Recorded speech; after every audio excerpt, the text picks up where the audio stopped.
Hola, buenos días. Hola, buenos días.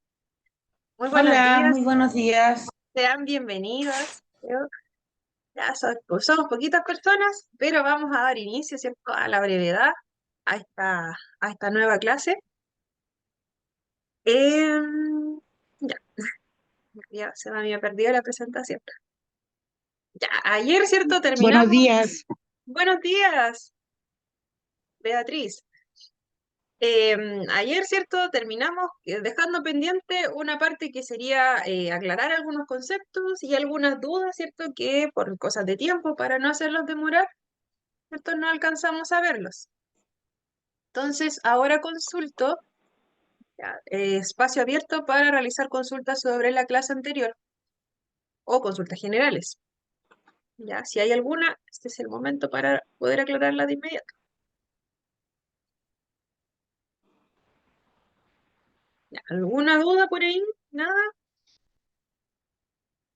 Si van surgiendo dudas, comentarios durante la presentación, ¿cierto? Las indicaciones, levantar la mano, ya, y decir, ¿cierto? O por el chat. Voy a tratar de estar atenta al chat igual, en caso de que no lo puedan realizar por el micrófono.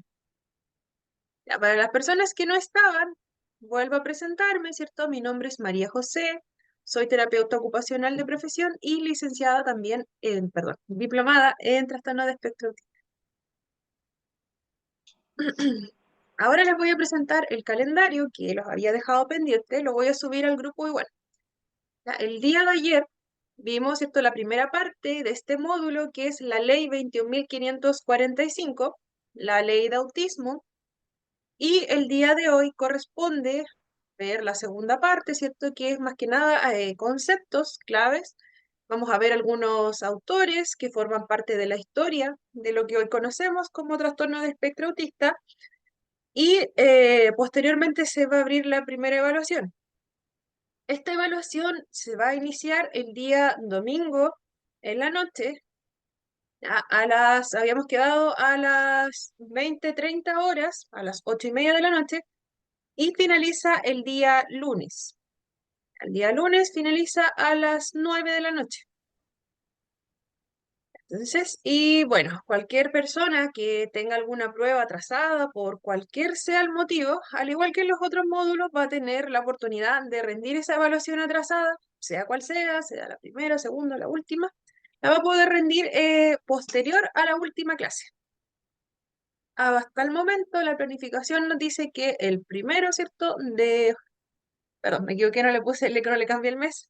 Ya, el primero de junio va a ser la última clase. Entonces, posterior a que se cierre esa última prueba, se va a dar este plazo extraordinario para rendir evaluaciones atrasadas. ¿Alguna duda hasta aquí?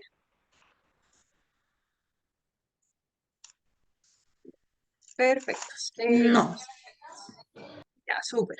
La de la clase de ayer, ¿cierto? Si queda alguna duda, también me lo pueden consultar. Vamos a comenzar.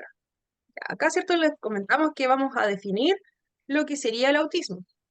¿Qué es el autismo? Hay mucha literatura respecto al autismo, hay muchos estudios, ¿ya? Pero en su mayoría, en cuanto a los signos o síntomas, como quieran llamarlo, ¿cierto?, coinciden en varios conceptos. Acá, ¿cierto? Bueno, el título es tema 2, autismo, definición, historia y etiología del autismo. Si lo van a encontrar en el texto que está en el aula.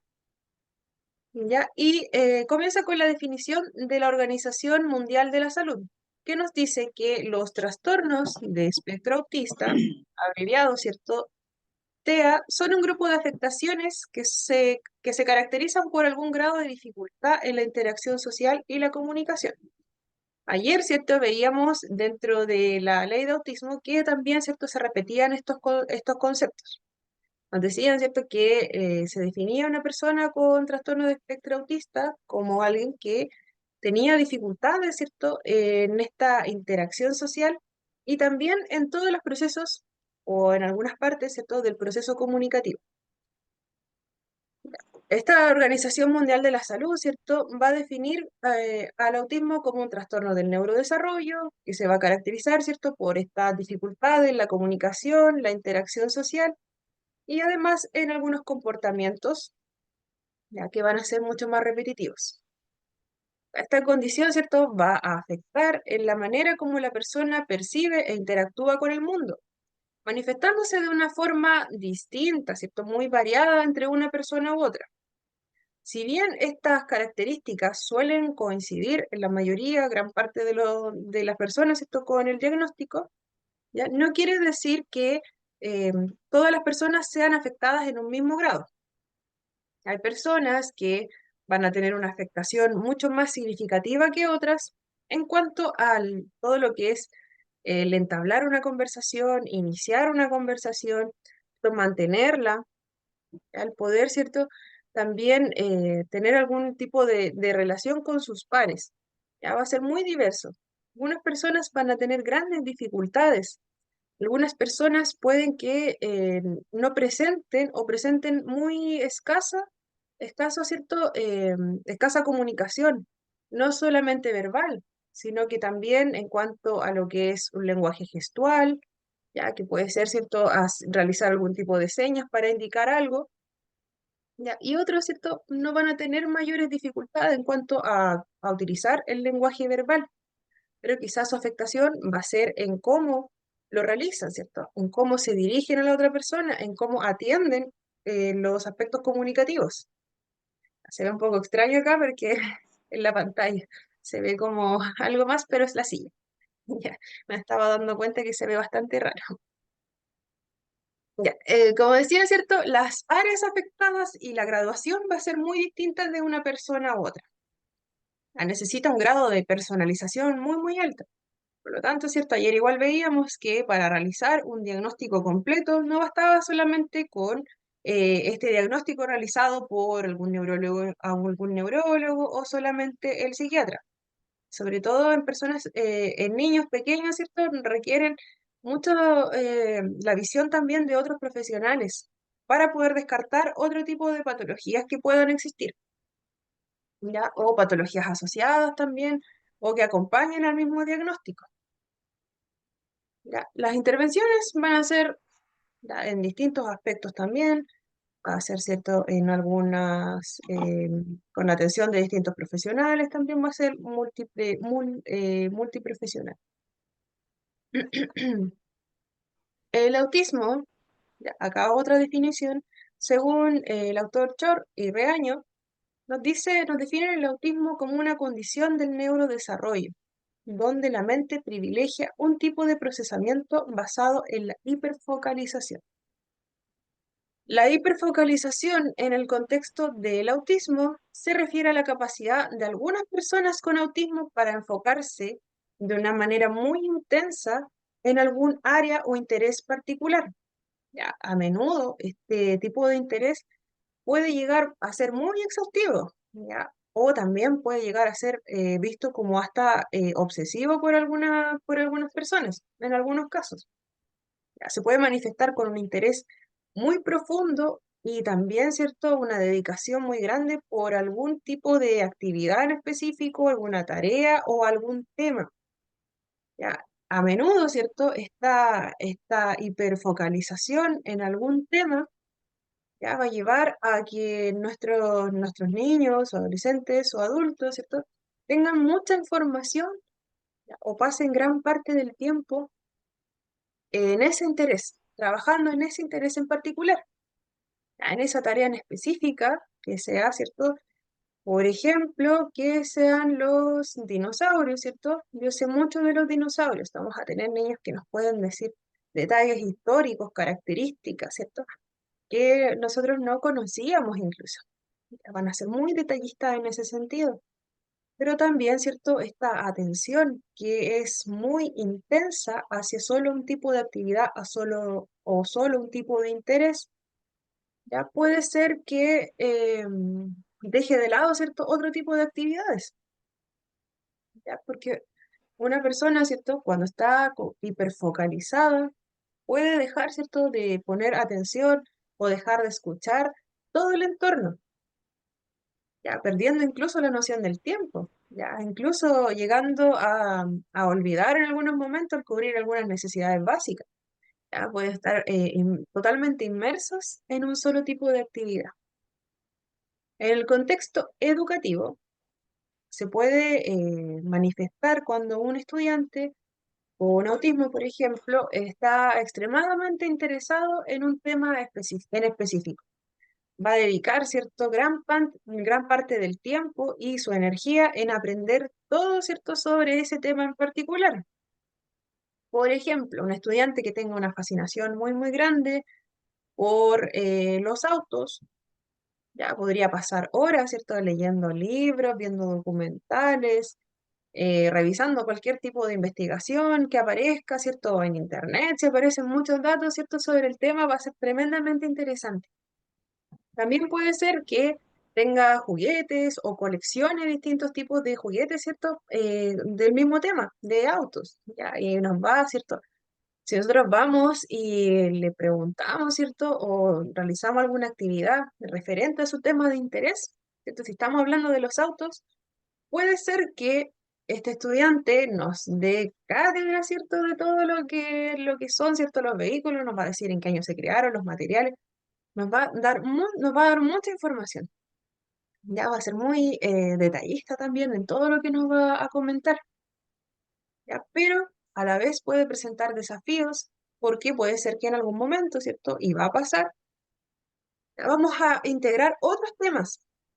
Ya no vamos a hablar solamente de ese tema de interés que tenga nuestro niño del ejemplo.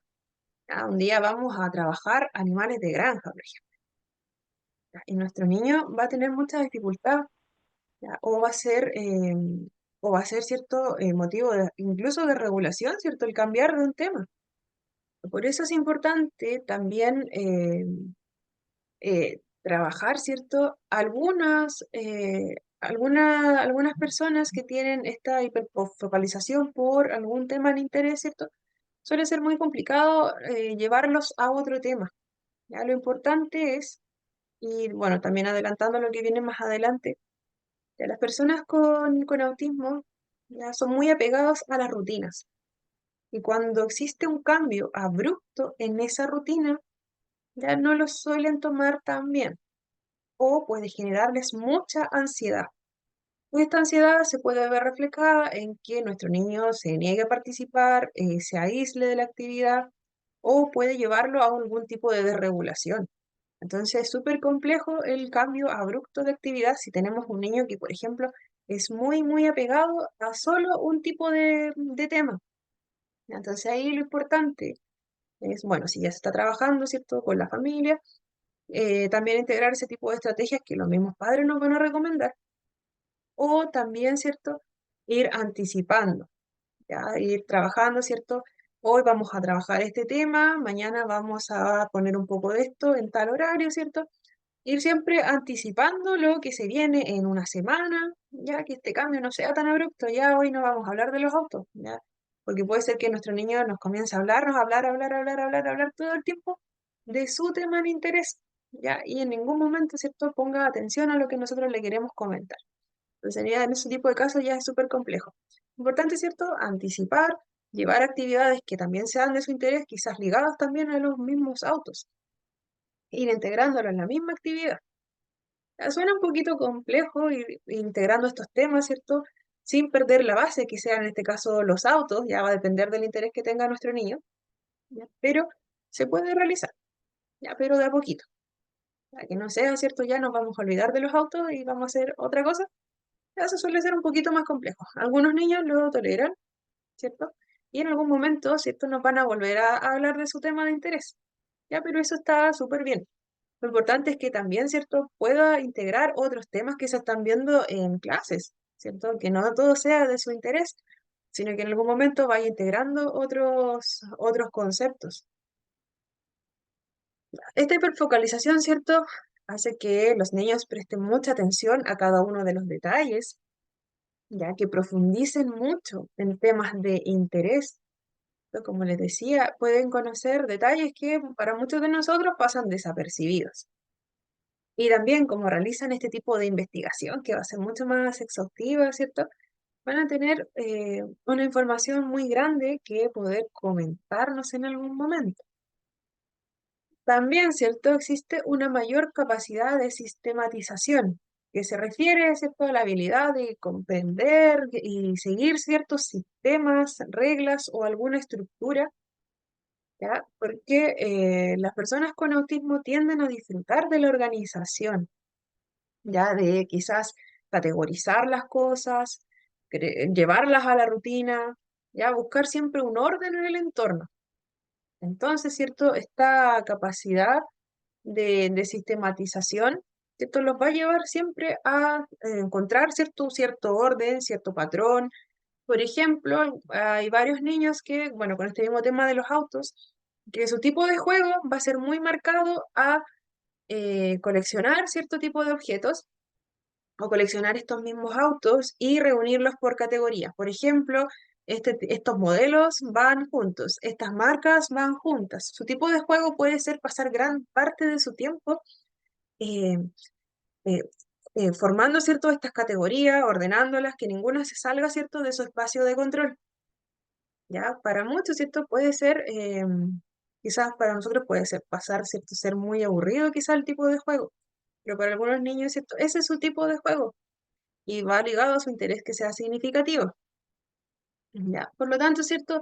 Estas personas que tienen hiperfocalización, ¿cierto? En algunos temas de interés, algunos pueden ser muy buenos en matemáticas, por ejemplo, aunque las matemáticas son mucho más concretas, ¿cierto? En matemáticas tenemos los números, ¿cierto? Estas ecuaciones, fórmulas, ya para ellos puede ser incluso mucho más fácil tomar todos estos conceptos y poder integrarlos. Pueden tener una facilidad en esa área. También, ¿cierto? Puede ser en informática, ¿cierto? Pensando en que todo el tema de la informática es igual, es muy sistematizado. Entonces, ¿cierto? Las personas con esta hiperfocalización quizás tuviesen esas habilidades mucho más marcadas y puede ser mucho más fácil para ellos. También, ¿cierto? Esta hiperfocalización lo lleva a la búsqueda de patrones. En el contexto del autismo, la búsqueda de patrones se refiere a la capacidad, ¿cierto?, para distinguir, identificar, reconocer algunas regularidades, ¿ya? Y estructuras que sean repetidas. Por ejemplo, que los objetos, ¿cierto?, tengan cierta característica que se repita en este y en este, ¿ya? O que estos hayan aparecido en cierto momento, ¿ya? Tienden a buscar, ¿cierto?, la consistencia de lo que están haciendo, ¿ya? Y también las secuencias que sean repetitivas, ¿ya? Lo que puede manifestarse en un interés como muy intenso en organizar ciertos objetos de una manera muy específica. Tener rutinas también que sean muy estrictas y notar, ¿cierto?, lo que ya le había comentado, detalles, ¿cierto?, que muchos pasamos por alto. Pueden ser una fortaleza, como les decía en algún momento, como también puede ser una dificultad. Este apego a la rutina puede hacer quizás que nuestro niño o adolescente no prefiera no salir de su casa porque tiene una rutina que es, ¿cierto? Dentro de su colección, ¿cierto? Añadir o quizás cambiar, ¿cierto? Algún tipo de patrón. Ya quizás quiere pasar, ¿cierto?, más tiempo investigando sobre su tema de interés. Para algunos padres puede ser muy difícil el que nuestro niño cambie su rutina, ya sobre todo si ocurre alguna situación de último momento. ¿Ya? Entonces, niños, veo casos de niños que son tan apegados a la rutina que puede ser que un día, ¿cierto?, tengan alguna intervención con algún profesional y puede ser que se les cancele, ¿cierto?, esta intervención y eso los va a llevar a una desregulación de inmediato, ¿ya? O puede ser que un día, ¿cierto?, se cambie una actividad que en vez de llegar al colegio y que nuestro niño, ¿cierto?, ocupe ese tiempo libre que tiene para su tema de interés, ya que, por ejemplo, tengamos que salir, ¿ya?, a la casa de un familiar o al mall, ¿ya? Puede ser tremendamente difícil para nuestro niño el poder adaptarse a esa situación, ¿cierto?, de último momento. También existe una mayor habilidad de pensamiento lógico, que se refiere a esta capacidad para comprender y aplicar principios, ¿cierto? Que nos lleven, ¿cierto?, a la identificación de patrones y también, ¿cierto?, a la resolución de algunos problemas, pero con las respuestas que nos van a dar, ¿cierto?, ante algún problema van a ser mucho más concretas. Ya, quizás nosotros, eh, cuando tengamos algún problema, vamos a tener, ¿cierto? Vamos a pensar en varias soluciones y vamos a ver que este tipo de soluciones no lleven a tal consecuencia y quizás esta solución puede hacer que otra persona tenga alguna dificultad, ¿cierto? O que se sienta mal. Ya vamos a darle muchas vueltas para poder solucionar algún problema, por ejemplo, si es algo más social. En el caso de los niños y, bueno, las personas en general con autismo, no todas, ya tienen esta habilidad de razonamiento que es mucho más lógico, ya lo que los va a llevar a tomar decisiones que son mucho más precisas y concretas. Ya. Otro autor que es Walker y Milton y Reaño nuevamente nos habla sobre las dificultades del procesamiento de los elementos de la comunicación, también como ya lo habíamos visto. Ya, por ejemplo, estas dificultades en el procesamiento de los elementos de la comunicación y la cognición social se van a referir a desafíos que enfrentan las personas con autismo para comprender y para responder de manera natural, ¿cierto? De lo que el tipo de respuesta que esperamos, ¿cierto? A cualquier señal social y comunicativa, que pueden ser intuitivas, ¿cierto? Para muchos de nosotros. Ya para nosotros, ¿cierto? Hay formas de poder comunicarnos que vamos aprendiéndolas desde que somos muy pequeños, ¿cierto? Las vamos aprendiendo porque imitamos. ¿Cierto? Aprendemos algún otro tipo de forma de comunicación, además de la comunicación oral. ¿Ya? Pero en el caso de las personas con autismo, ellos tienen dificultades, ¿cierto?, en interpretar algunas expresiones faciales, el tono de la voz, el lenguaje corporal y otros aspectos que sean no verbales. Ya, por ejemplo, nosotros, ¿cierto?, con solo hacer un gesto a veces podemos decir muchas cosas. Podemos comunicar con la cara que tengamos en algún momento que quizás estamos tristes o quizás estamos enojados.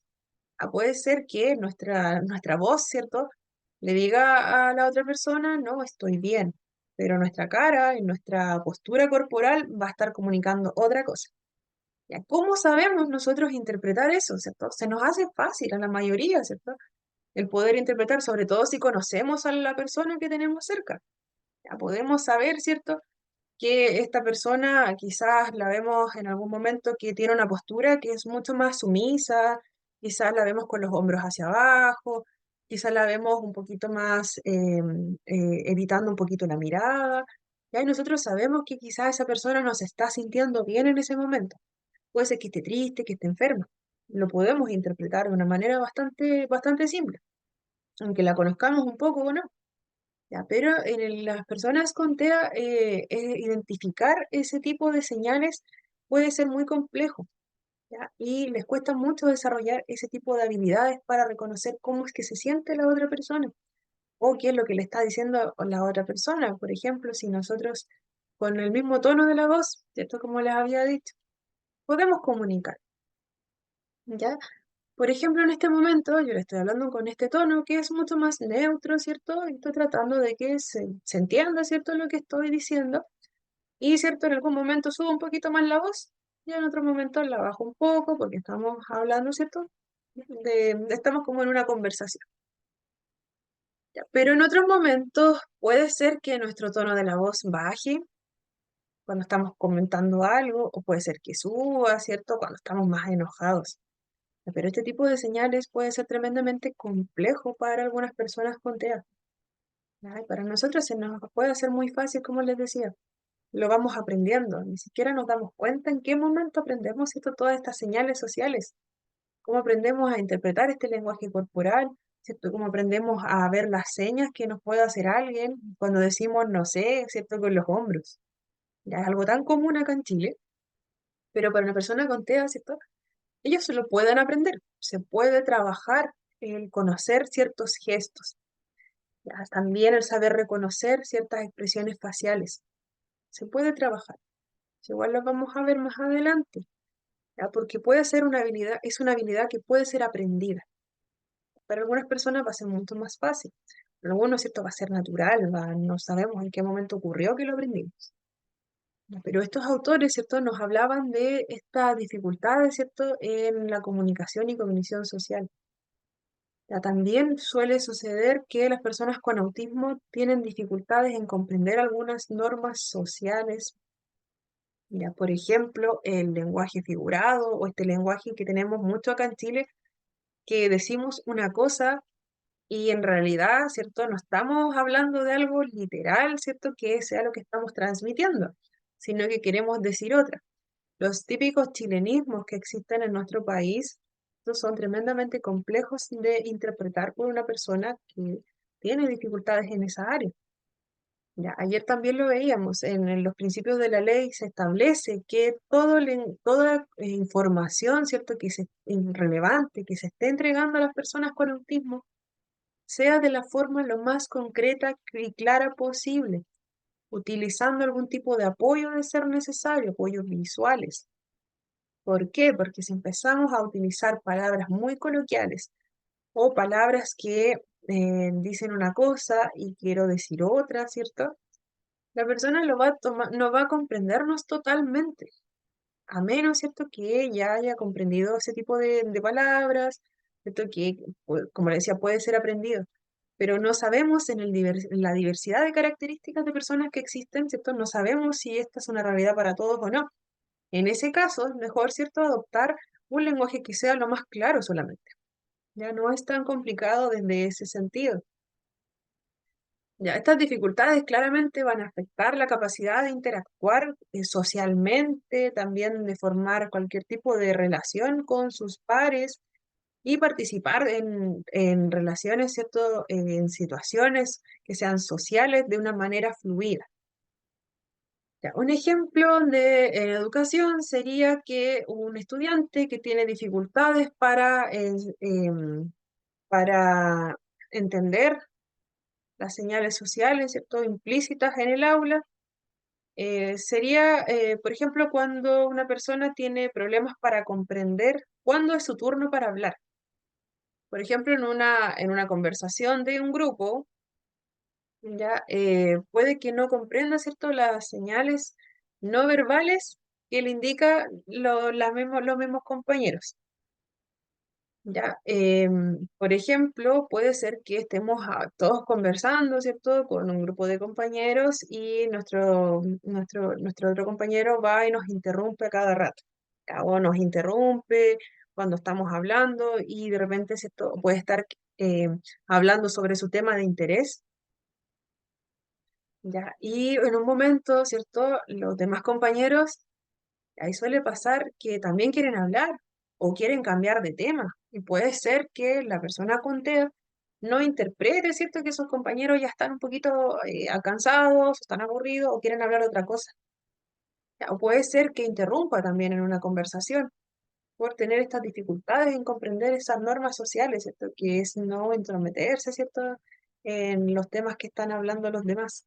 Esto claramente puede llevar a malentendidos y también una participación mucho más limitada en cuanto a actividades grupales o colaborativas. Ah, perdón, me falta una partecita. Ya, también, ¿cierto? Nos habla este mismo autor sobre las hipo e hipersensibilidad sensorial.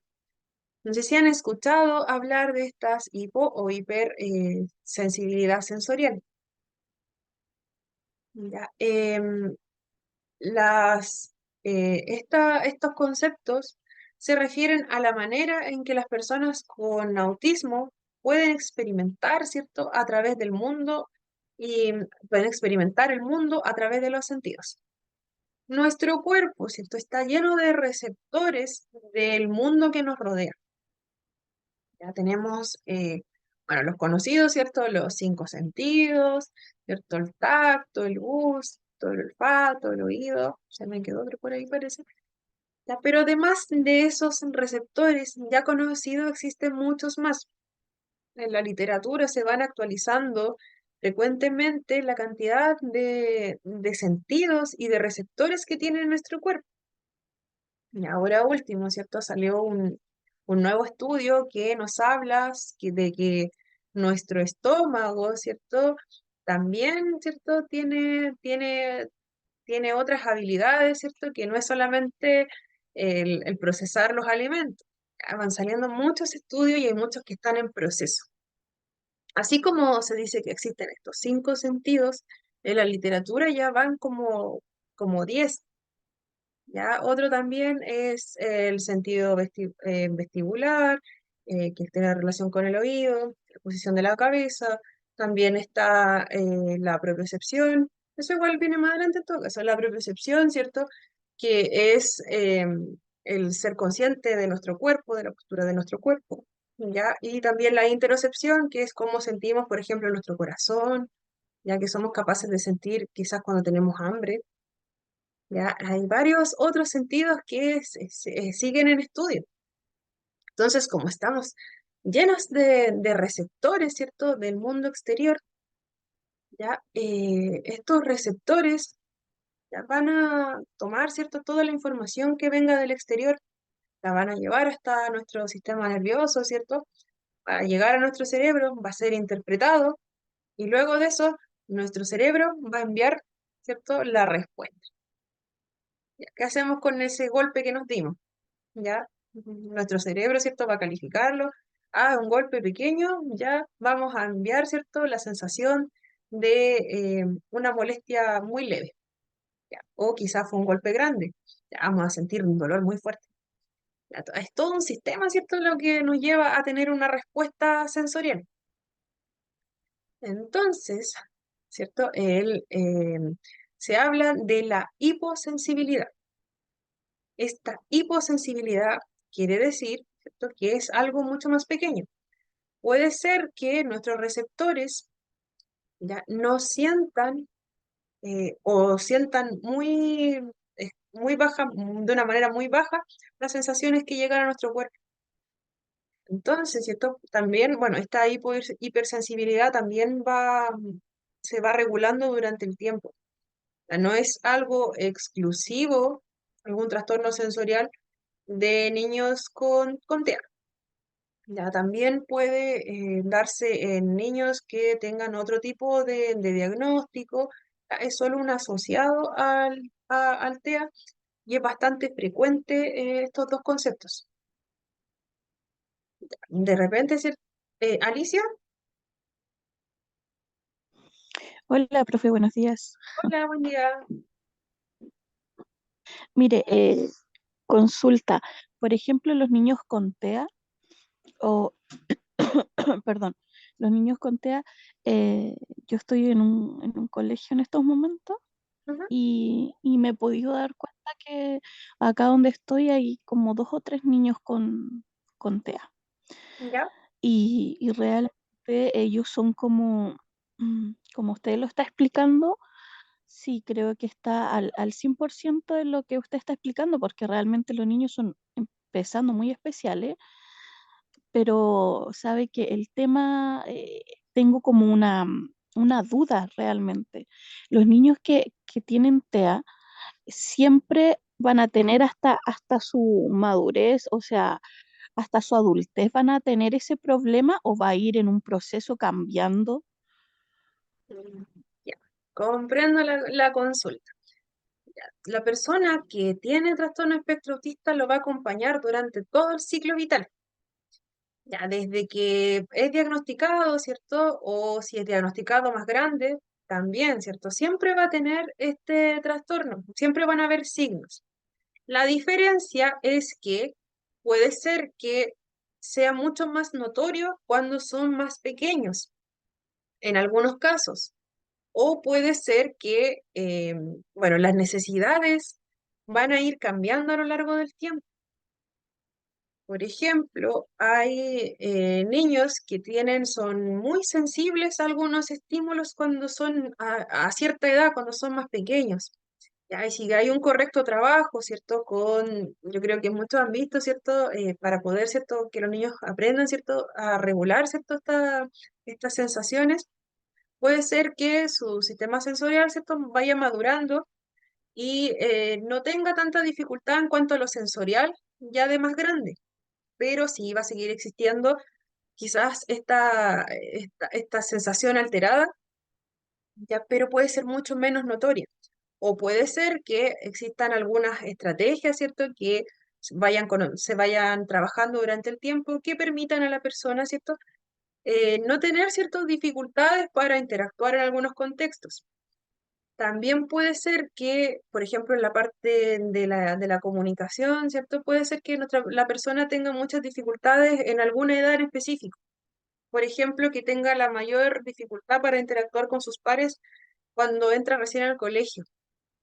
Puede ser que también vaya aprendiendo algunas estrategias para sí mismo. Ya resulta muy bien en algunos niños. Ya hay algunos niños que teniendo el apoyo necesario, logran comunicarse, mantener una interacción, ya van dejando un poquito los apoyos. En otros casos no es tan así. En otros casos van a requerir apoyo constante, ¿cierto? En todo el ciclo vital. Ya, pero los apoyos, ¿cierto? Los van a ir cambiando de acuerdo a las necesidades que vaya teniendo. Ya, porque igual en personas adultas, ¿cierto? Hay personas adultas que ayer creo que les comentaba que son diagnosticadas ya de grandes. Por ejemplo, se dan cuenta de estas dificultades cuando están en el proceso universitario, ya que el proceso universitario igual es súper demandante y ahí recién ellos se dan cuenta que siempre vivieron con dificultades para interactuar, pero de alguna forma aprendieron, ¿cierto?, a adaptarse cuando eran más pequeños. Ya quizás pasó muy desapercibido los signos que tuvieron cuando pequeños. El mismo contexto, ¿cierto? Puede haber sido muy favorecedor, puede ser que el mismo colegio haya tenido muchas herramientas profesionales, ¿cierto? Que hayan estado siempre al tanto de sus niños y apoyándolos para que no tuviesen ninguna dificultad en el proceso. Pero al enfrentarse, ¿cierto? A esta vida adulta o en el trabajo, ¿cierto? Se dan cuenta que tienen grandes dificultades para poder, ¿cierto? Interactuar con otras personas, ya con otras demandas, ¿cierto? Del mismo contexto, porque ya no van a tener este apoyo, por ejemplo, del colegio, que estaba siempre pendiente de que pudiesen cumplir con todas las tareas, estaban quizás siempre pendientes de anticipar las rutinas que tuviesen. Entonces, ¿cierto? Hay personas que son diagnosticadas bastante grandes. Ya, entonces, ¿cierto? El autismo sí nos va a acompañar durante todo el proceso, durante toda la vida, pero los apoyos que necesitemos no van a ser iguales cuando somos de cierta edad y van a depender también de las características que tenga cada uno. Ya, por ejemplo, en estas personas adultas los apoyos van a ser ya de adulto, ya van a ser muy distintos los apoyos que cuando era pequeño. Por ejemplo, puede ser que siempre hayamos sido muy sensibles a algún tipo de estímulo. Por ejemplo, táctil. Puede ser que toda la vida hayamos rechazado algunas texturas. Y, ¿cierto? Nuestros padres ya se daban cuenta quizás que a nosotros nos molestaba mucho algún tipo de texturas. Y puede ser, ¿cierto? Que nos hayan comprado ropa que era mucho más agradable para nosotros. Y toda la vida usamos ese tipo de texturas, pero en algún momento de la vida puede ser que tengamos, ¿cierto? Por temas laborales que manipular algún elemento que para nosotros sensorialmente sea muy, muy fuerte. Y ahí recién, ¿cierto? Vamos a pensar para atrás y decir, claro, yo siempre tuve dificultades con esas texturas, pero nunca me enfrentaba mucho a eso, porque tenía la posibilidad, ¿cierto? De cambiarlo por otra cosa, ¿ya? Pero ahora estoy obligado, ¿cierto? Por temas laborales. Ya, entonces, ¿cierto? Va a ser muy variable el apoyo que necesitemos. Por eso también los programas del gobierno también buscan que se entreguen apoyo durante todo el ciclo vital, que exista un seguimiento, para ir brindando apoyo en el momento, ¿cierto?, que se necesite. Pasa mucho en la etapa adolescente también, ya, porque recordemos que nuestros niños, ¿cierto?, van a ir cumpliendo también, van teniendo, ¿cierto?, todo este cambio que significa, ¿cierto?, la pubertad, ¿cierto? Todos estos cambios hormonales también van a afectar harto en ellos. Nos afecta a todos, ¿verdad? Pero no va a ser igual en cada uno de nosotros. Pero para ellos también, el estar, ¿cierto?, más grande ya, se va a enfrentar, ¿cierto?, a quizás compartir con otro grupo de jóvenes. Ya, y también pasa, bueno, le voy a comentar una situación que me tocó ver de una niña que estaba en proceso universitario, ya 20 años. Ella también tiene su diagnóstico de trastorno espectro autista desde muy pequeña y ella tenía un pololo, ya había tenido varios pololos, pero ella duraba muy poco con sus pololos. ¿Ya? Entonces, claro, ella tenía el apoyo de sus compañeros, tenía una red bastante amplia. A sus mismos amigos la apoyaban en cuanto a lo universitario, ¿cierto? Pero en cuanto a tener una relación de pareja, a ella se le dificultaba demasiado. ¿Por qué se le dificultaba? En un momento ella expresaba que tenía dificultades en saber lo que realmente era el sentirse enamorado, este estereotipo de amor. Ya, es bastante complejo verlo así, ya, pero su afectación en ese momento de la vida no era precisamente las demandas, ¿cierto?, del proceso universitario como tal. Tenía muchas redes de apoyo del mismo establecimiento y también de sus amigos y compañeros. Ya tenía mucho apoyo y también de la familia. Su problema en ese momento, ¿cierto?, era cómo poder, ¿cierto?, tener una relación de pareja. ¿Qué significaba realmente una relación de pareja? Que ella, ¿cierto?, lo que hacía era intentar, ¿cierto?, tener una relación con alguna pareja y terminaban al poco tiempo porque ella no sentía lo que se supone, ¿cierto?, lo de que debiese o lo estereotipadamente debiese sentir una persona, ¿cierto?, que es esta demostración de afecto. En tema afectivo y emocional, que lo vamos a abordar un poquito más adelante, que igual es bien complejo. Ya, pero esa era su demanda en ese momento. Su necesidad era el trabajar eso que estaba sintiendo en ese momento. Quizás lo más apropiado en ese momento sería no tener una pareja, ¿cierto? Porque, claro, no es la idea ir cambiando, ¿cierto?, de pareja hasta sentir algo. ¿Ya? Era tremendamente compleja la situación para ella. Ya, era una necesidad para ella, ¿cierto?, el saber qué es lo que se sentía realmente el amar. Suena, ya suena, suena complejo, pero es algo que no logramos ver todos los días. ¿Ya? Y claro, es un ejemplo, ¿cierto?, de lo que significa realmente la necesidad, ¿cierto?, de acuerdo a la edad que tengamos. Ya, cada proceso va a ser muy distinto. Ya, entonces, ¿cierto? Continuando, Gracias, profe, me quedó claro. Gracias. de nada. Entonces, continuando con este tema, ¿cierto?, de la hipersensibilidad. Cuando somos hiposensibles, ya puede ser que sintamos muy poquito. Ya puede ser que nuestro umbral del dolor sea muy, muy, muy bajito. Ya puede ser que veamos a niños o jóvenes que se golpean y no lo sienten, decimos nosotros. Chocan con las cosas, ¿ya? Y nosotros quedamos como, wow, ¿por qué se pegó? No nos dice nada. Ya, y nosotros preocupados por eso. Si lo vemos de afuera, ¿cierto? Si no lo conocemos. Ya, pero en este tipo de hiposensibilidad también puede ser peligroso, claramente, porque podemos ver que los niños se golpean mucho. También podemos ver algunos niños que son buscadores de sensaciones. Que puede ser que a veces se suban a algún estante, por ejemplo, y se tiren. ¿Ya? Claramente es sumamente peligroso, ¿cierto? Entonces estos niños que son hiposensibles, ya algunos van a buscar sensaciones, otros vamos a ver que puede que boten las cosas, que choquen con las cosas. También puede ser que estén muy expuestos, como les decía, a los peligros. O sea, en estos niños, ¿cierto?, que chocan a los compañeros, ya los compañeros claramente quedan como, wow, ¿por qué me está chocando? Ya, pero ellos puede ser que busquen. Dentro de nuestro cuerpo, como les dije, hay muchos receptores. Las partes más sensibles de nuestro cuerpo van a ser la yema de los dedos y la boca. La boca es muy, muy sensible. Y bueno, también aprovecho de mencionar en cuanto al término contrario, que es la hipersensibilidad, que nuestros niños van a sentir todo al máximo.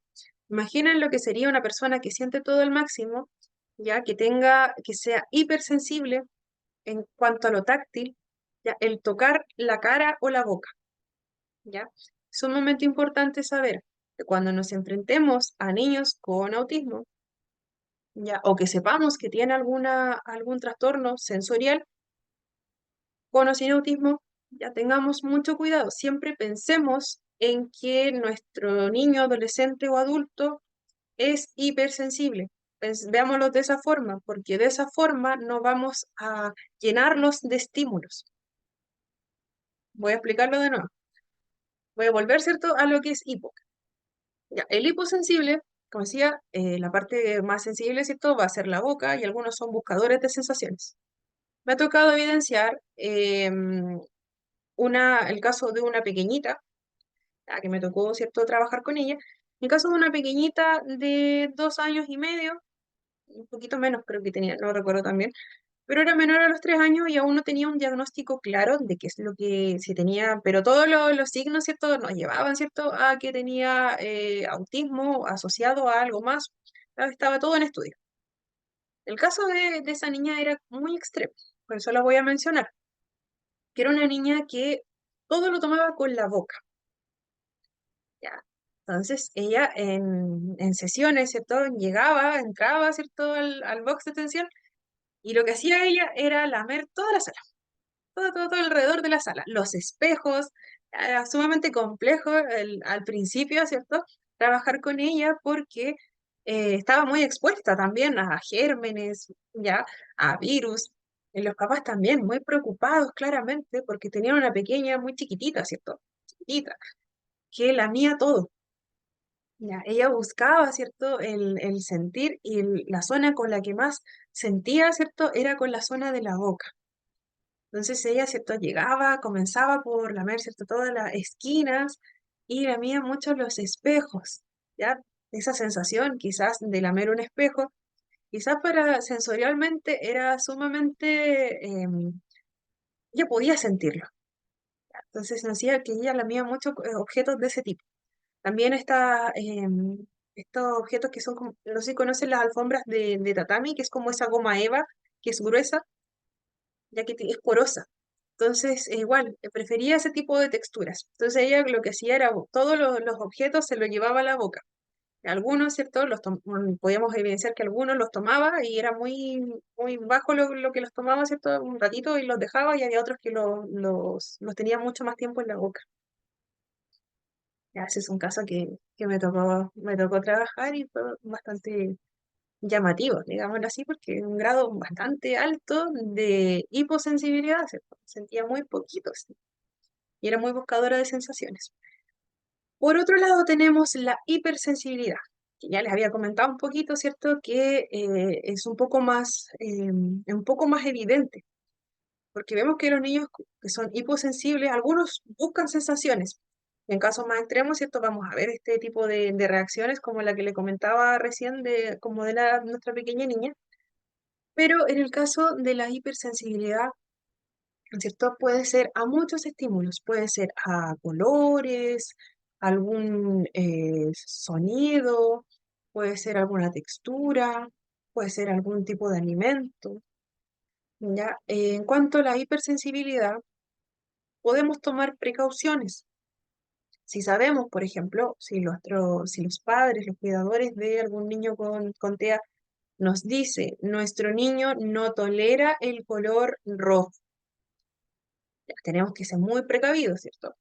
El establecimiento, ¿cierto? Ya sabe que el color rojo puede llevarlo a una desregulación, puede hacer que nuestro niño en algún momento no quiera trabajar o comience, ¿cierto?, con esta reacción muy exagerada a ese estímulo que es el color rojo.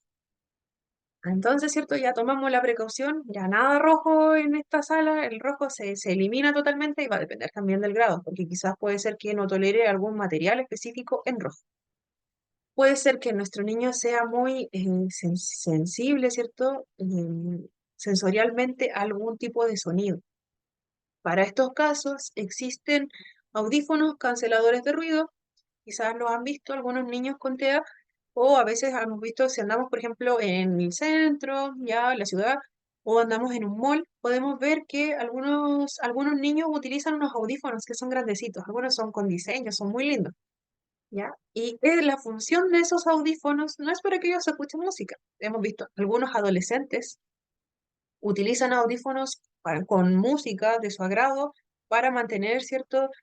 Calmadas, ¿cierto? Todas estas sensaciones de afuera, para disminuirlas y también, ¿cierto? Para reducir la ansiedad. Pero algunos utilizan solo audífonos, cancelador de ruido. ¿Qué hace? Que los sonidos, ¿cierto? Se sientan mucho menos, se sientan mucho más bajitos. Eso les permite claramente interactuar en contextos donde hay mucho estímulo, por ejemplo, ¿cierto? En la calle. En la calle, ¿cierto? Hay muchos sonidos. A la vuelta del break les voy a mostrar un videito con un pequeño ejemplo. Vamos a estar viendo varios videos durante las clases, ya con ejemplos cortitos, y después los vamos a comentar.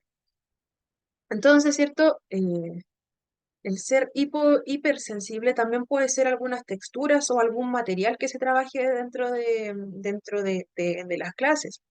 Entonces, ¿cierto? Si no tenemos mayor información, sabemos que nuestro niño tiene trastorno de espectro autista. Ya puede ser que esté diagnosticado. Aún no lo conocemos. Ya puede ser que sea el primer año en ese establecimiento, primer día en el colegio, y nos toca, ¿cierto?, estar en esa clase o estar en el recreo. Ya, y no conocemos mucho la realidad de nuestro niño. Entonces, si los padres, los cuidadores, ¿cierto?, anticipan la situación, puede que nos den algunos tips, nos digan, ¿cierto?, que tales elementos, ¿cierto?, le pudiesen producir algún tipo de desregulación, ya quizá ellos mismos nos digan cómo atienden ese tipo de desregulación. Es como el ideal, ¿cierto?, que los padres nos puedan dar las mismas estrategias que ellos utilizan para también utilizarlas en el establecimiento. Ya, pero puede ser que no nos digan nada, ¿cierto? Que llegue nuestro niño y comience en la clase y puede ser que en algún momento nuestro niño se pare de su asiento y puede ser que comience con un llanto, ya se desregula y no sabemos el por qué. Ya, en ese tipo de casos es sumamente complejo, ¿cierto? Lo primero que se hace en ese caso es proteger la integridad de nuestro niño. Si vemos que nuestro niño se está golpeando a algún compañero, ya se activa otro tipo de protocolos. Siempre tenemos que cuidar, ¿cierto?, que nuestro niño no sea agredido a sí mismo o no agreda a algún compañero. En los establecimientos educacionales deben existir protocolos para este tipo de situaciones, sobre todo ahora con el lanzamiento, ¿cierto?, de esta segunda parte de la ley. Pero en el caso de que no exista, claramente sí. Los protocolos, ¿cierto?, de educación nos dicen que nunca tenemos que ir y tomar a algún estudiante. Contención física no se debe realizar, a menos que los padres entreguen algún tipo de documento, lleguen a algún acuerdo con el establecimiento y exista una persona específica que esté capacitada para poder realizar una contención física, que vaya y tome a este estudiante que, por ejemplo, está agrediendo a otro niño, ya, o está agrediendo a algún profesor. Ya, es sumamente importante eso.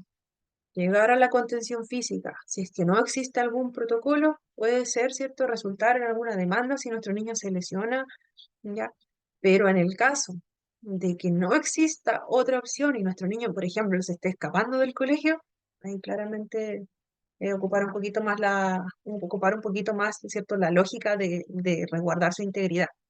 Pero siempre tengamos presente que si llegamos a un establecimiento, tenemos que tener esa información, que nos digan si hay mayor información, ¿cierto?, sobre nuestro niño, si hay alguna, algún, perdón, si hay alguna sensación, ¿cierto?, que le produce, quizás hay algún tipo de luces que le pueden producir una desregulación, y si hay antecedentes sobre ese niño como tal, ya, para poder anticiparnos, ¿cierto? Más adelante igual le voy a dar algunos tips sobre eso. Es importante que lo conozcamos, pero los establecimientos educacionales debiesen tener, por cada niño diagnosticado con TEA, en este momento, debiesen tener un protocolo de actuación, un eje que sea preventivo y un eje que sea reactivo, la respuesta que vamos a dar, ¿cierto?, ante ese tipo de situaciones. Pero para finalizar este tema, ¿cierto? Siempre cuando nos acerquemos a algún niño, pensemos en que son hipersensibles. ¿Por qué? Porque si no, vamos a llegar y les vamos a decir, hola, ya con mucho ánimo, ya, no sé si pasará eso, pero si llegase a ocurrir, si vamos con mucha energía de repente, puede ser que nuestro niño se desregule solo por el tono de nuestra voz. Hay que ser súper conscientes de eso. Siempre mantener, ¿cierto?, nuestro tono lo más neutro posible, anticipándonos a cualquier situación, ¿cierto? Porque a muchas puede pasar. Y también he visto situaciones donde algunas personas se pueden comenzar, ¿cierto?, a desregular solo por el tono de voz de algunas personas en específico, por tonos que sean, por ejemplo, muy altos, ¿ya? O personas que los buscan demasiado con la mirada.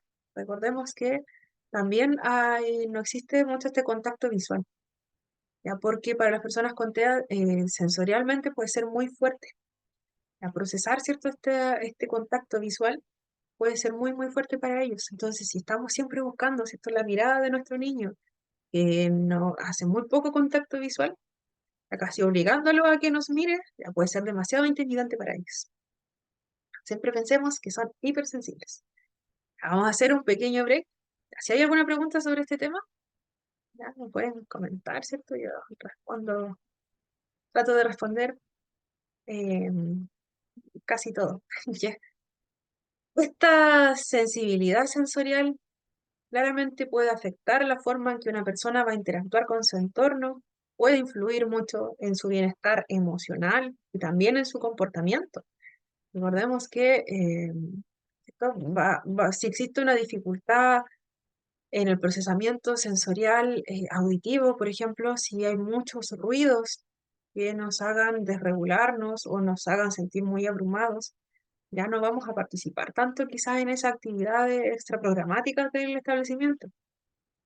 Ya vamos a tener niños que, por ejemplo, el participar en una actividad, por ejemplo, en el Día del Alumno, ya va a ser demasiado fuerte para ellos.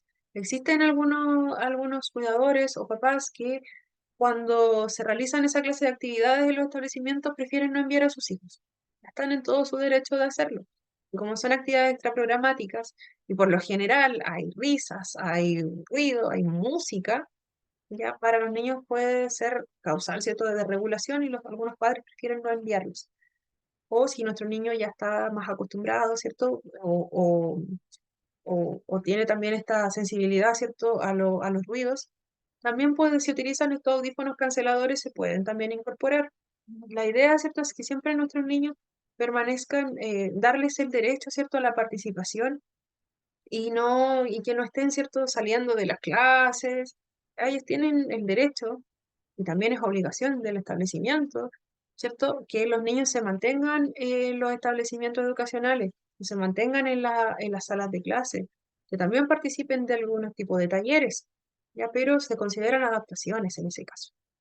Ya, pero el caso de actividad extraprogramática ya es otro tema, porque ahí ya, ¿cierto?, no están obligados, ¿cierto?, si es que los estímulos son demasiado demandantes y se pone en riesgo a nuestros niños y los padres ahí pueden llegar a algún tipo de acuerdo. Ahora sí nos vamos a un break de 15 minutitos, ya son las 11, así que a las 11:15 estamos de vuelta. Ahí respondemos preguntitas. Nos vemos.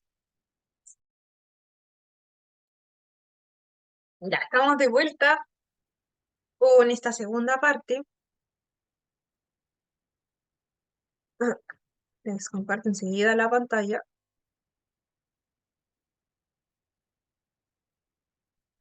Nos quedamos, ¿cierto?, en esta partecita sobre la hiper y la hiposensibilidad. ¿Todo claro con eso? Para pasar a la siguiente. Sobre la prevalencia.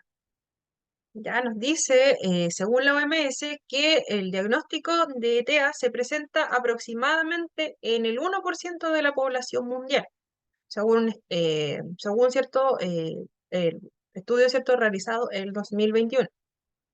En Chile, uno de cada 51 niños, ¿cierto?, tendrían diagnosticado el trastorno de espectro autista. Y en cuanto a la variabilidad de sexo, son más diagnosticados los niños que las niñas. Esta diferencia se puede deber a varios factores. Uno de los, bueno, están en estudio también, ¿cierto?, esta variabilidad, pero se dice que es más común diagnosticarlo en niños porque las niñas, ¿cierto? Tienen, según diversos estudios, em, tienen mayor capacidad para camuflar la sintomatología como tal del autismo. ¿Ya? También otros autores dicen que puede ser porque las niñas tienen mayor facilidad para poder, ¿cierto?, aprender a imitar, ¿cierto?, algunas conductas sociales, a diferencia de los niños. ¿Ya? Como aún no existe, ¿cierto?, y está en estudio, ya el poder favorecer el diagnóstico también para las niñas.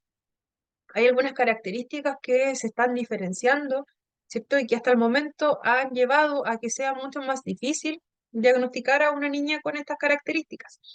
Muchas niñas, ya mujeres, adultas, se dan cuenta de estas dificultades ya cuando están, ¿cierto?, para la redundancia, en la vida adulta, ¿ya? Porque siempre aprendieron, ¿cierto? Ellas mismas formaron sus propias estrategias para poder afrontar las demandas del mundo, ¿ya? Las demandas del contexto, ¿ya? Ellas mismas, ¿cierto? Pudieron forjar estrategias a través de imitación, por ejemplo, a sus cuidadores, o pudieron, ¿cierto?, disfrazar de una forma casi única estas dificultades que iban teniendo a lo largo de su crecimiento, ya pensando en cómo pudiese ser todo este proceso para esta mujer, ¿cierto?, ya adulta, ya cuando fue pequeña puede haber sido tremendamente difícil. Puede ser que la etapa adulta haya tenido dificultades, ¿cierto? Pasado por algún cuadro de ansiedad o de estrés muy general que la haya llevado a consultar, ¿cierto?, con otros profesionales y hayan llegado, ¿cierto?, a diagnosticarla en ese momento con TEA. Ya pudo ser que ella vivió siempre con esta ansiedad, ¿cierto?, muy grande, que era porque ella tenía muchas dificultades quizás en poder relacionarse con las demás personas, muchas dificultades para poder comunicarse con el resto, ya puede ser, pero haya tenido estrategias para poder afrontarlo. Y ya en un momento, ¿cierto? Ya en la adultez, ¿cierto?, en el mundo laboral, puede ser que esta ansiedad, ¿cierto?, haya explotado quizás en otras dificultades en ese momento.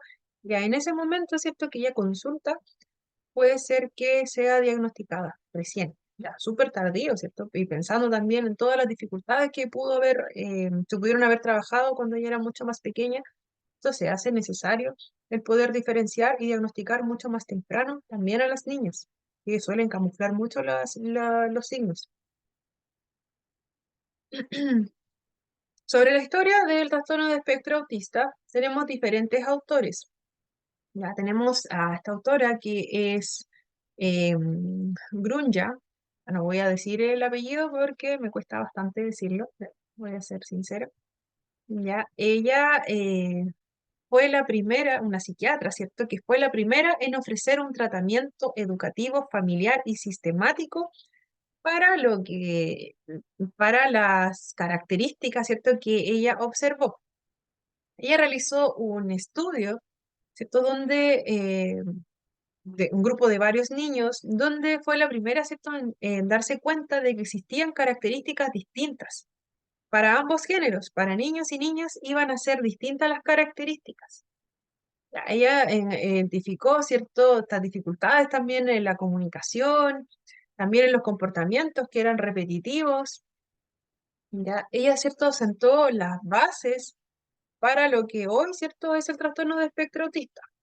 Bueno, de las primeras autoras. Ya, pero recién, ¿cierto?, ella sumó, ¿cierto?, estas características que pudo observar a través de su autismo. Ya, su trabajo fue muy destacado en ese momento, pero no fue tanto. Tuvo mucho auge, pero recién, ¿cierto?, 20 años después, se tomaron estos resultados que esta psiquiatra, ¿cierto?, tomó de este estudio, y ahí recién, ¿cierto?, pudieron añadirse a otros estudios que se estaban realizando y se dieron cuenta de que habían similitudes. ¿Cierto? Esto fue desde 1891, ya muchos años atrás. Esta autora encontró diferencias en el comportamiento social, Notó que las niñas con autismo podían parecer socialmente mucho más hábiles o adaptadas que los niños que ella pudo observar. Ya, esto podría deberse a la capacidad, ¿cierto?, que les comentaba de imitar o copiar comportamientos sociales, que podían tenerlo mucho más desarrollado en el caso de las niñas. Ya, sin comprender, ¿cierto?, realmente lo que significaba este imitar. Ya, puede ser que las niñas sean más hábiles, según esta autora, en copiar, ¿cierto?, cómo se comporta una persona al conversar con otra o al comenzar, ¿cierto?, a entablar una conversación. Pero esto, según la autora, ¿cierto?, no quiere decir que realmente lo comprenda. Puede hacerlo, va a saber, ¿cierto?, la consecuencia que va a tener, por ejemplo, el decir tal cosa. Va a saber cómo nos va a responder la otra persona. Hay ciertas respuestas que no es tan difícil, ¿cierto?, de aprenderlas. Pero realmente lo que significa ya no era algo tan significativo para esas niñas, según, ¿cierto?, lo que veía esta autora. También, ¿cierto? Ella descubrió que existían intereses y actividades restringidas y repetitivas en niños y niñas, ya porque mostraban, ¿cierto?, esta fascinación por algún tema de interés o algún tipo de juego. En ese momento, ¿cierto? Era mucho más diferenciado por el tipo de materiales con los que trabajaba la autora, ¿cierto? Los niños, ¿cierto?, solían irse más a juguetes que eran, por ejemplo, las muñecas, y los niños mucho más a los autos. Pero sí observó esta singularidad, y también en el tipo de juego que ellos tenían, ya que no era una participación, ¿cierto?, tan grupal, incluyendo mucha gente, sino que se solía, ¿cierto?, llevar más al juego solitario. Y también a estos patrones que son mucho más repetitivos, agrupar, por ejemplo, por alguna característica, los elementos que encontrasen de su interés. Ya era mucho más marcado versus, ¿cierto?, niños que no tenían estas características.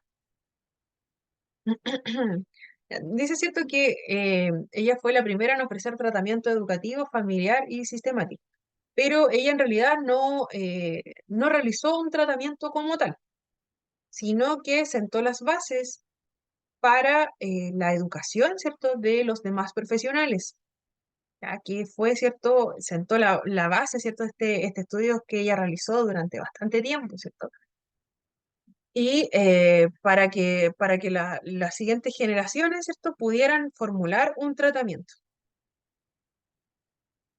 Luego tenemos a Leo Kanner, ya, un psiquiatra que centró la investigación, ¿cierto? Centró, ¿cierto?, su investigación en 11 niños, observando las siguientes características. Ya, se parece mucho, ¿cierto?, a lo que vemos en la literatura actual y también lo que nos decía la autora anterior. Nos hablaba de dificultades para desarrollar interacción con otros. Eso lo hemos visto, ¿cierto?, lo hemos visto en varios autores.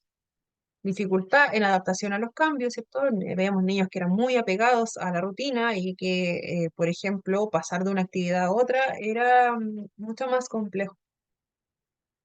Dificultad en actividades espontáneas, se refiere exactamente a lo mismo, ¿cierto? Si en algún momento estamos realizando una actividad y les decimos, ya ahora vamos a hacer esto, ya había cierta resistencia de este grupo de niños. También resistencia a ciertas comidas. Tiene mucho que ver con lo sensorial. Esta hipersensibilidad, ¿cierto?, a ciertos tipos de alimentos, a ciertas texturas. Ya, existe en este momento tratamiento, ¿cierto?, para este tipo de afecciones. Em, ya, es un mensaje de una compañera. Ya, ok, Daniela, ya lo vamos a revisar. Ya. Em, ya, en cierto, resistencia a ciertas comidas, les decía que el tratamiento en este momento para esa resistencia a los alimentos ya es, bueno, actualmente se llama selectividad alimentaria. Esa característica, ¿cierto?, de que ciertos niños prefieren un tipo de alimento a otro. Algunos, ¿cierto?, prefieren algunos colores de alimentos, y hay otros colores que no consumen. Hay algunas texturas que no les agradan, hay cierto tipo de alimentos que no van a querer ingerir, si no es molido o licuado. ¿ya? Porque el llevarse, ¿cierto?, este alimento a la boca va a ser una sensación, ¿cierto?, sumamente fuerte. Recordemos que la boca también es una parte demasiado sensible en nuestro cuerpo. Entonces, para los niños que tienen alguna dificultad en el procesamiento sensorial, ¿cierto? El llevarse a ciertas texturas a la zona de la boca, el tragar, ¿cierto? Esa textura, masticar, puede ser tremendamente complejo. Hay casos de niños que no consumen casi ningún tipo de alimento. Están consumiendo, por ejemplo, una crema de algún color específico, ¿ya? Y dejan de lado todos los otros alimentos. Ya algunos casos son muy extremos.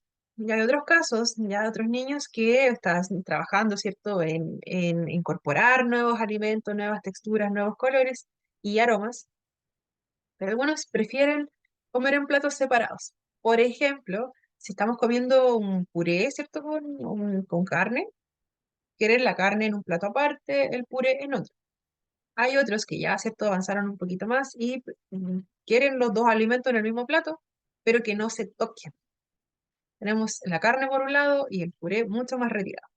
Ya hay distintas afectaciones, distintas fases, y ya cuando se están incorporando alimentos, se busca, ¿cierto? Ya en el mejor de los casos, que se incorpore la mayor cantidad de alimentos, y si nuestro niño ya prefiere, ¿cierto?, comer en platos separados, pero que coma más alimentos variados, ya es un logro tremendo.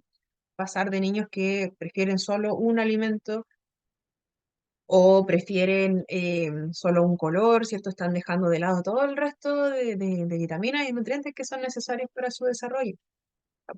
Suele pasar. Ahí es claramente muy complejo para los padres el poder abordar ese tipo de situaciones. Ya si nuestro niño no está comiendo nada o casi nada, ya es tremendamente demandante, ¿cierto? Hay que hacer algo. También, ¿cierto? En cuanto a, bueno, también este autor nos habla de la dificultad de adquisición del lenguaje, eso ya lo vimos, sensibilidad a estímulos, principalmente sonidos. Nos habla, ¿cierto?, de esta hipersensibilidad, pero en este caso auditiva. En este grupo de niños, ¿cierto?, había mucha sensibilidad en cuanto a algún tipo de ruidos. También nos habla de la ecolalia. Les voy a mostrar un videito después de lo que es la ecolalia, pero se los voy a explicar. La ecolalia se refiere a un concepto donde los niños suelen repetir algún tipo de palabra o frase. Por ejemplo, si estamos comiendo, ya estamos sentados en la mesa, y un adulto, ¿cierto?, le pregunta al pequeño, ¿quieres comer?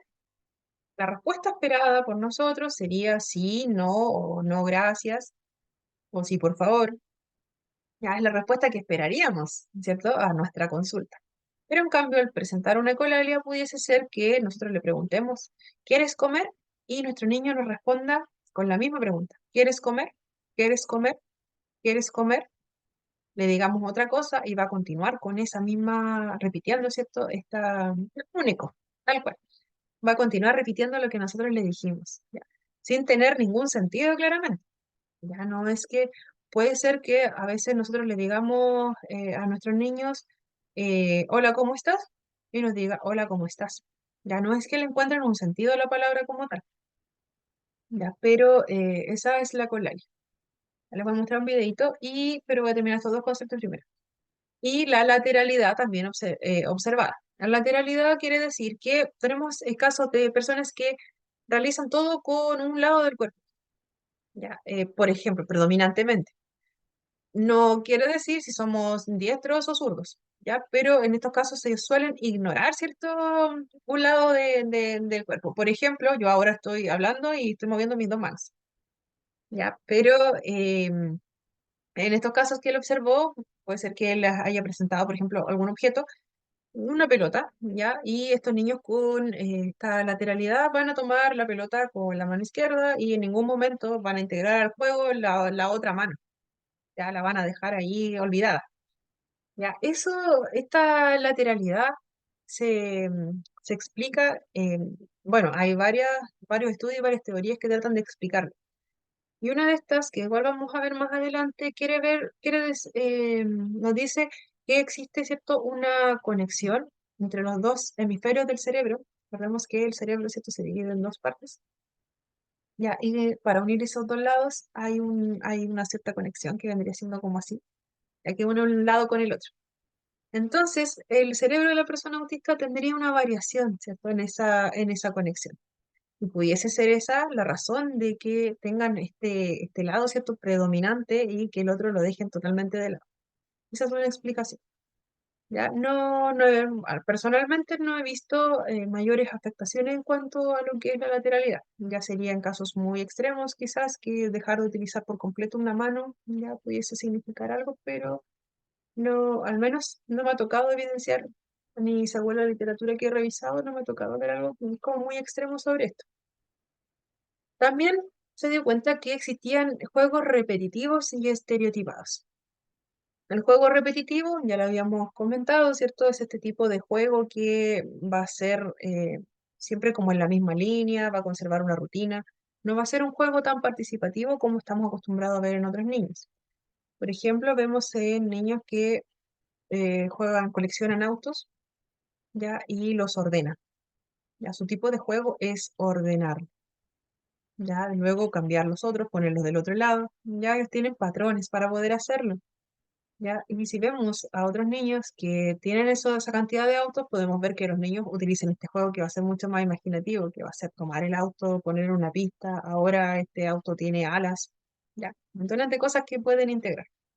Pero en el caso de los niños que lo observó, vio que el tipo de juego era como, siempre conservaba como esa dinámica, esa rutina de ser siempre muy parecido ya de conservar este ritmo. Y también en cuanto a lo estereotipado o estereotipia, existen diferentes tipos, ¿ya? Pero se refiere más que nada a movimientos, ¿cierto? Por ejemplo, hemos visto, no sé si les ha tocado ver en algún momento, algunos niños que se balancean, ya que pueden estar sentados y comienzan con este balanceo hacia adelante, ¿ya? O puede ser que tengan un movimiento en las manos que sea repetitivo. Están realizando una actividad y realizan cualquier movimiento con las manos, o agitar las manos, o chocar las manos, ya, o como suerte como de aplaudir apretando las palmas. Existen varios movimientos que son estereotipados, ya, y se presentan también dentro del juego según este autor. Ya, ese tipo de movimientos en ocasiones pueden ayudar a los niños a autorregularse sensorialmente. También nos puede ayudar a reducir la ansiedad en algunos casos, puede ser favorecedor. Y en otros, ¿cierto? Puede entorpecer, si que son muy marcados, pueden entorpecer la realización de alguna actividad o algún juego. Ya, eso va a ser distinto para cada uno. Y les voy a mostrar los videos. Por eso voy a dejar de compartir. Mm, mm, mm. Vamos a detener la grabación también, la vamos a pausar un poquito. Pudimos ver ese ejemplo, ¿cierto? Más adelante les voy a ir mostrando otro tipo de videos. Ya, pero en ese video, ¿cierto? En el primero pudimos ver lo que era un ejemplo de la ecolalia, ¿cierto? Puede ser de distintas formas. Ya veíamos a un niño que los padres, ¿cierto? En este caso trataban de integrar nuevas frases, nuevas palabras para poder entablar, ¿cierto?, una conversación, que es lo que se buscaba.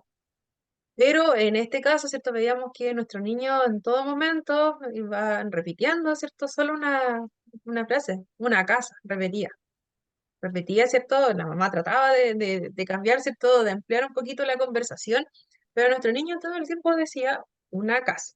Ese es un ejemplo de colar. Decíamos como un eco. Ya, y el otro, ¿cierto? Veíamos a un joven, ¿cierto? Que estaba caminando por la calle y esa cantidad de estímulos, ¿cierto? De la calle, de las ambulancias, los vehículos, ¿cierto? Lo llevaron en algún momento a que su ansiedad, ¿cierto?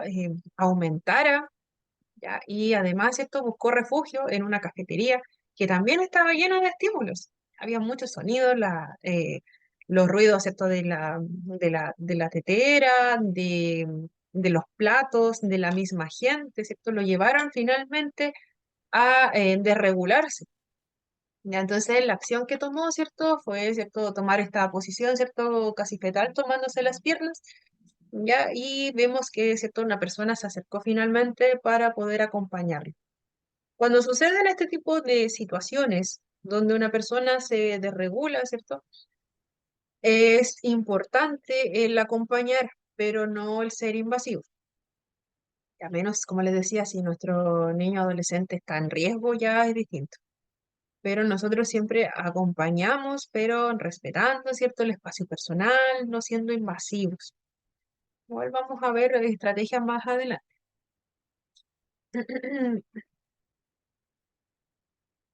La siguiente autora es Lorna Wink, otra psiquiatra.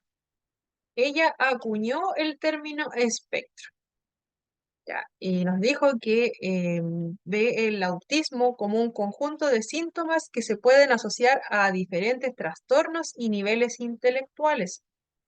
Expande el diagnóstico, ya. Introduce el concepto de trastorno del espectro autista, ¿ya? Y distingue también dimensiones alteradas, como la reciprocidad social que las vimos, la comunicación, la capacidad simbólica también, conducta imaginativa y patrones repetitivos.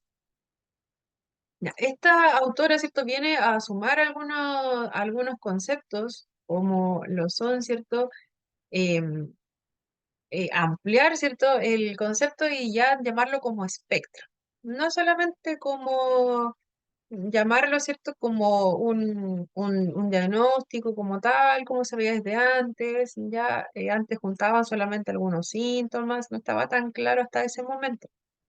Ya esta autora, como fue la primera en hablarnos de lo que era el espectro autista, dice que suma, ¿cierto?, una gran cantidad de habilidades y desafíos. ¿Ya? No solamente se fijó en lo que eran las dificultades que tuviesen las personas, sino también vio que existían otras habilidades. Ya, si bien hay dimensiones que están alteradas, también hay otras en las que las personas destacaban mucho. Ya, su trabajo ayudó, ¿cierto?, a cambiar esa percepción del autismo como un trastorno que era muy rígido, que iba a ser igual casi para todos.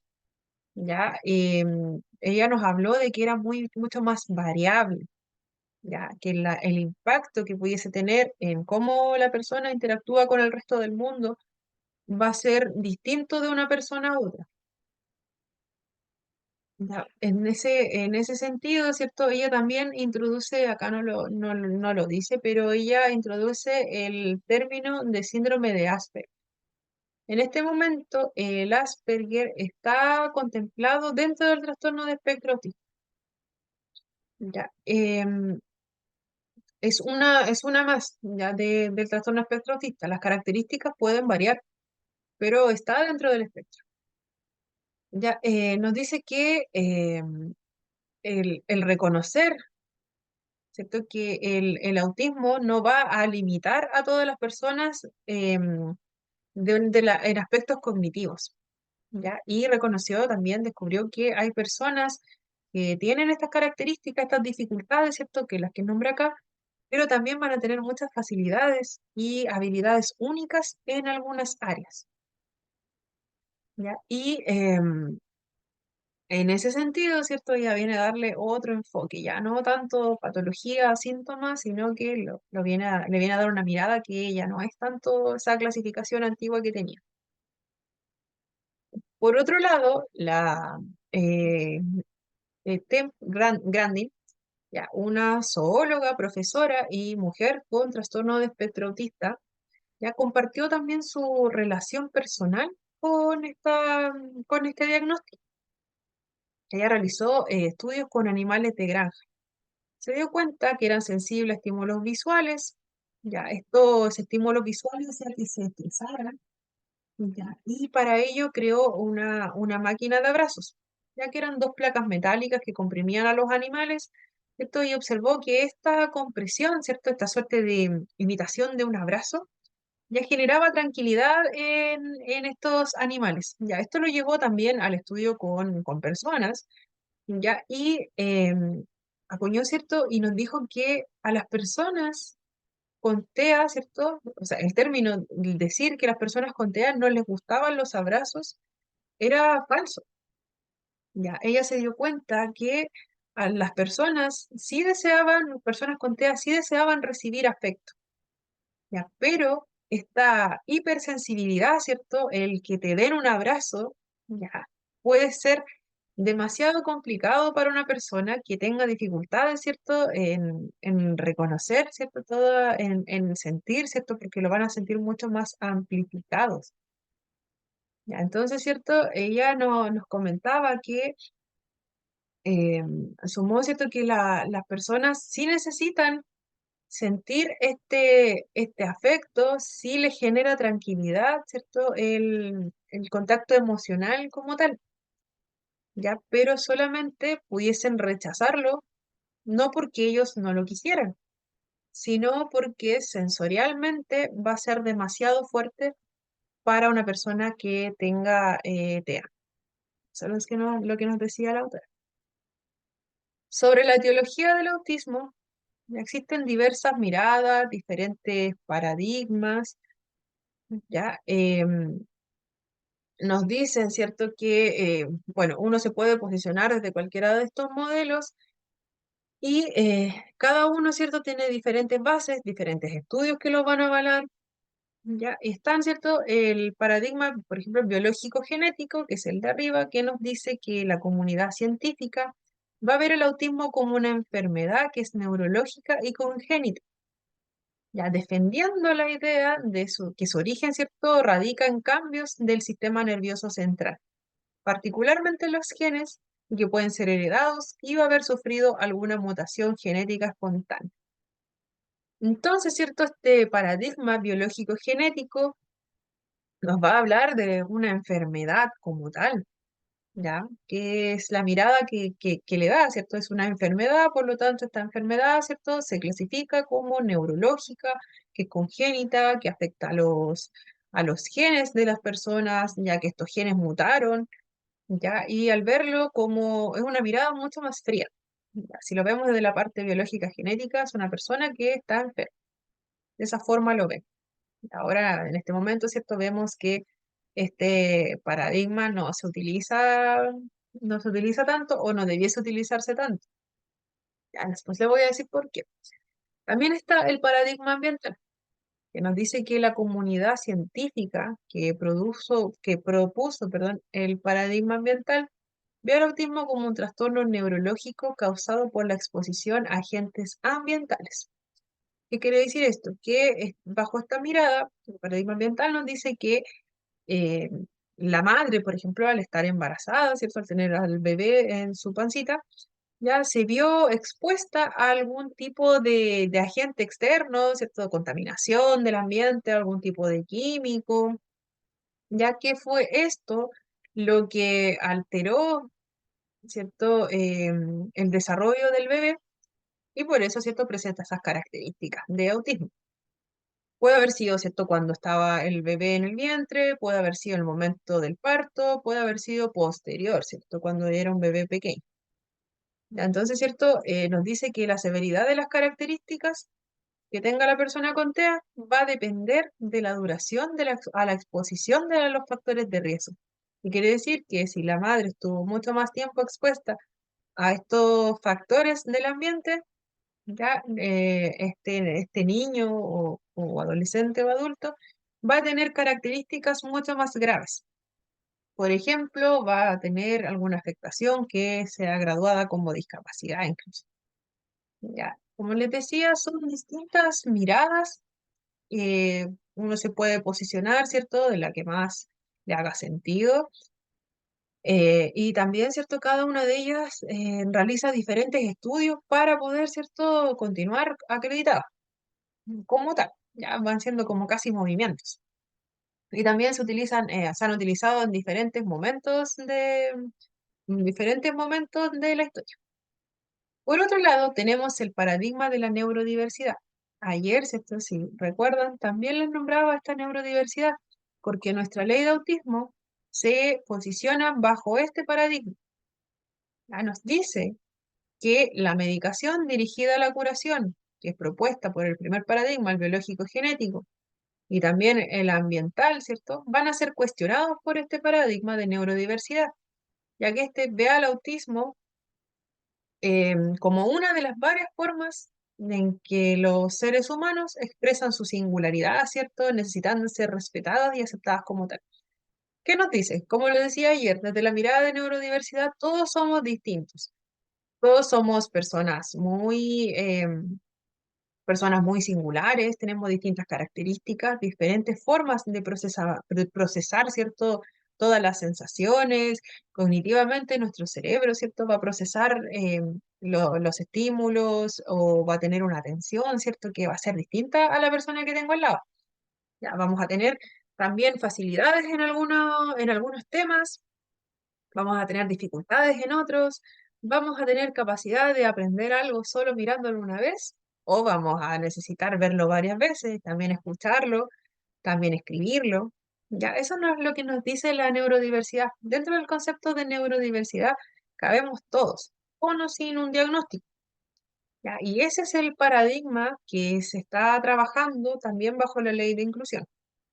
Ya se está buscando que todo, ¿cierto? Para llegar a un proceso de inclusión donde se den igualdad de oportunidades a todos y todas, ya tenemos que posicionarnos y empezar a pensar que todos tenemos características y necesidades distintas.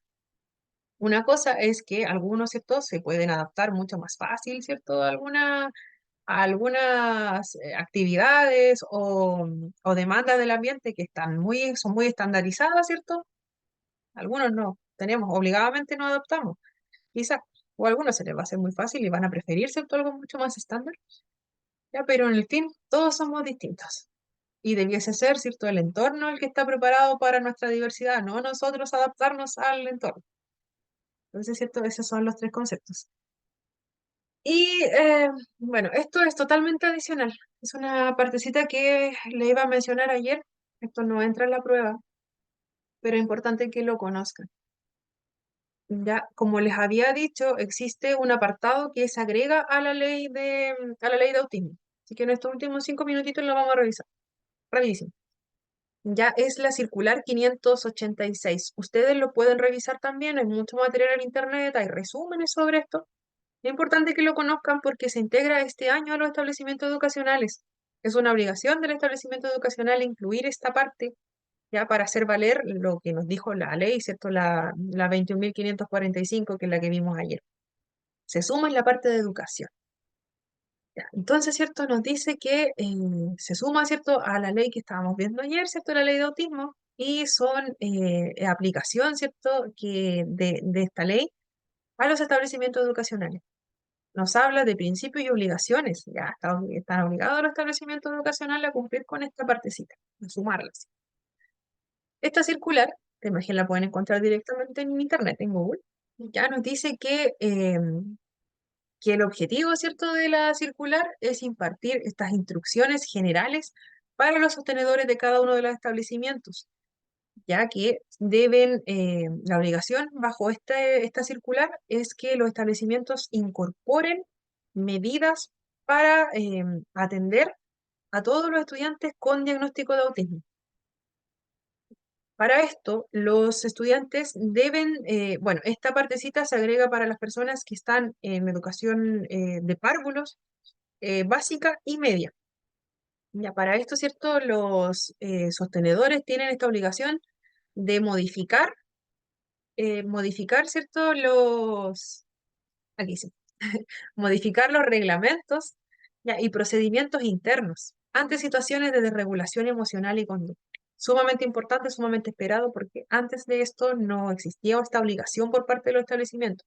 Si el establecimiento deseaba, ¿cierto?, podía integrarlo, aunque era una necesidad, ¿cierto? Muchos profesionales no sabían mucho cómo actuar ante algunas situaciones de desregulación. Contempla acompañamiento emocional y conductual, ya que se va a referir al conjunto de acciones preventivas y o responsivas desplegadas hacia el párvulo o estudiante autista a lo largo de su trayectoria educativa. Para esto, ¿cierto? El estudiante debe contar con un diagnóstico, que puede ser un diagnóstico realizado por un profesional externo. También puede ser bajo la ley de discapacidad, ¿cierto? Pero el diagnóstico tiene que estar sí o sí. Ya, se deben ajustar los reglamentos y procedimientos internos ante situaciones de regulación emocional y conductual, Incluye, ¿cierto?, el eje preventivo, que es, como le había comentado, identificar todos los elementos del contexto que puedan afectar, ¿cierto?, o que puedan provocar alguna de estas desregulaciones emocionales o conductuales.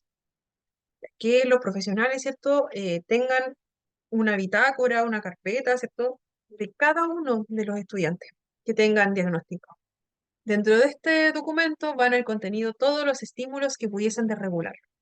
El sonido, el, los colores, ya, todo eso va en esa carpeta. Y el eje reactivo nos dice cómo vamos a trabajar si es que ocurre esta situación. Ya vamos a saber cómo prevenirla y también, ¿cierto? Vamos a saber ya quién se va a hacer cargo, ¿cierto?, de esa situación. Tenemos profesionales que van a estar capacitados, ¿ya? Pero se busca que ciertas personas, ¿cierto?, se puedan hacer cargo de esa situación y el cómo lo vamos a abordar. Lo vamos a poder trabajar directamente en el establecimiento, quizás. Ya, en el establecimiento, ¿cierto? Tenemos este protocolo, por ejemplo, este niño se desregula, ¿cómo lo hace, ¿cierto? Se desborda en llanto, puede ser, y puede ser que lo llevemos, ¿cierto?, a algún lugar o algún rincón que tenga la sala, que esté acondicionada, para que nuestro niño pueda volver a retomar la calma, o hay algún objeto que lo hace regularse, vamos a quitar el estímulo, que ya sabemos cuál es, ¿ya? Y luego va a integrarse nuevamente a la clase.